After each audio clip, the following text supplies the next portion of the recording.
the Jim and Terry Show, coming to you from the Hobbit Hole Studio in Bobcaygeon. I'm your only host for this next few weeks, I guess. I was going to say this week, this day, these few podcasts, but it's going to be the better part of 2 weeks, I think. So look for only a solo podcast if you are interested in other things. Of course, we don't expect an audience ever. It is just Jim and I with a cup of coffee every Thursday, recording a few ideas that we've gathered from the week between. And all the latest that Jim heard, of course, on the radio. On the radio? Does anyone listen to the radio?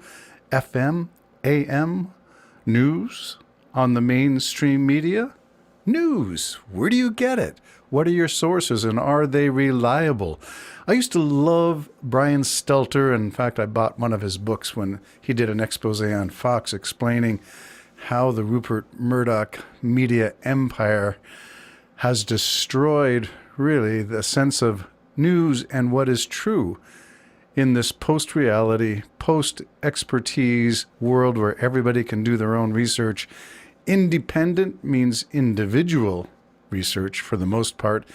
And believe me, not everyone is qualified to discern or to use the tools that usually researchers use, journalists, historians, archivists use to separate fact from fiction, from fairy tales, from what is really going on. And QAnon has done something about that too. Conspiracy theories have run amok post-2020, post different world events that have made life incredibly challenging for some people to find what is real and what is true. And I'm going to take a few podcasts to explore this idea that, consider your sources. And I often mention ground news as a way of checking where you're getting your sources. How many sources are covering the story? What are the biases of these outlets?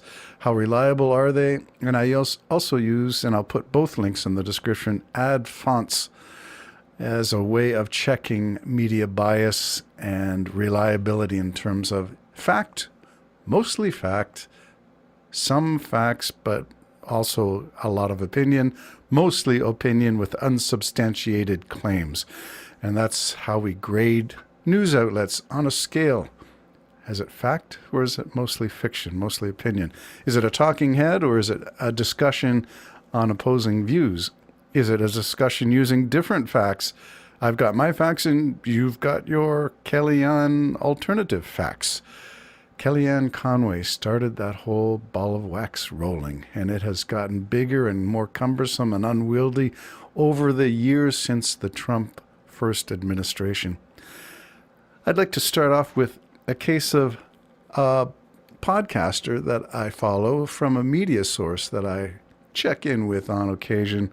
It's The Bulwark. It's Tim Miller. Here we go on, what's his name? Piers Morgan, if you follow him. Controversial, used to be doing a lot of podcasts and a lot of news service commentary on in the United States. I think he's now in the UK full time, but don't quote me on that. Piers Morgan, check in once in a while because he is controversial. He also is a MAGA/Trump supporter.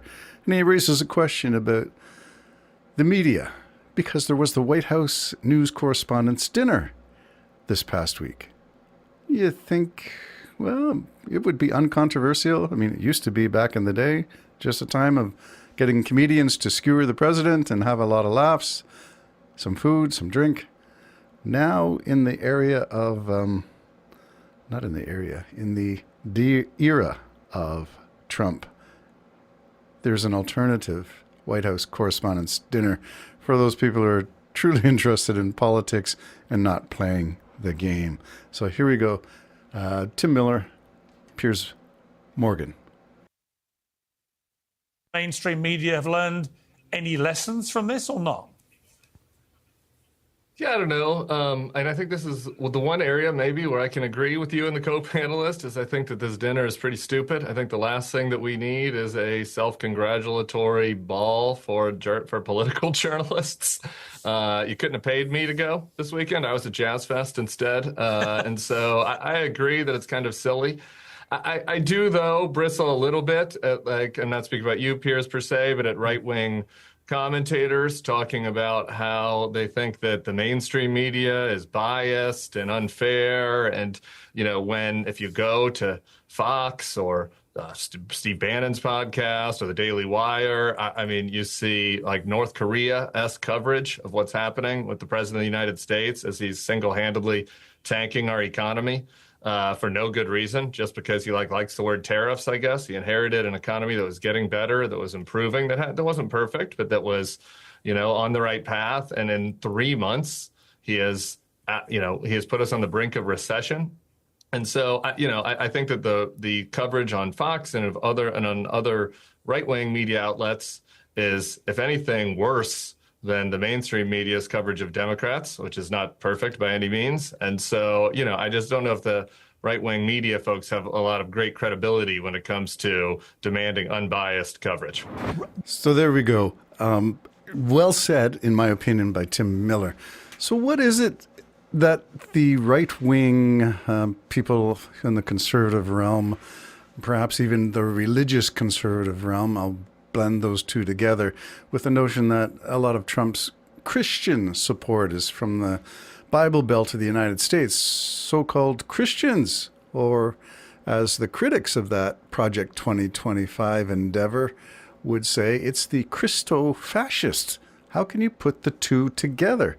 It's an odd mix, Christ and fascism, and yet when you insist that everybody check themselves against what? Your impression of what Jesus taught? Your impression based upon your understanding of what you believe the sacred texts say?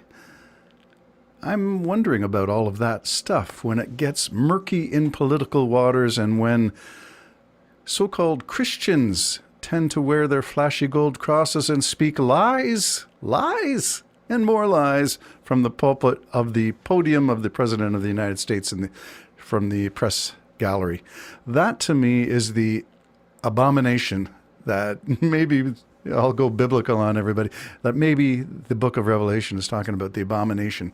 It's when Christians, so-called Christians, mix their faith, their belief systems with the reality check of fake news and politics. And it's odd, I'm going to say fake news because I'm still in the realm of accepting a lot of the reporting of mainstream media, being aware that, yeah, maybe they do lean center left, but are they truly the abomination of news and fake data that the right-wing conservatives, Christians, claim they are?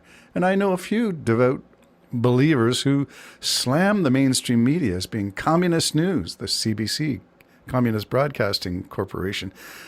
Really, on what basis do you make these claims, and can you back it up? And you can't say, well, government funds it. Just like I used to claim, and I start with my argument from this position, follow the money. Okay, so where's the funding?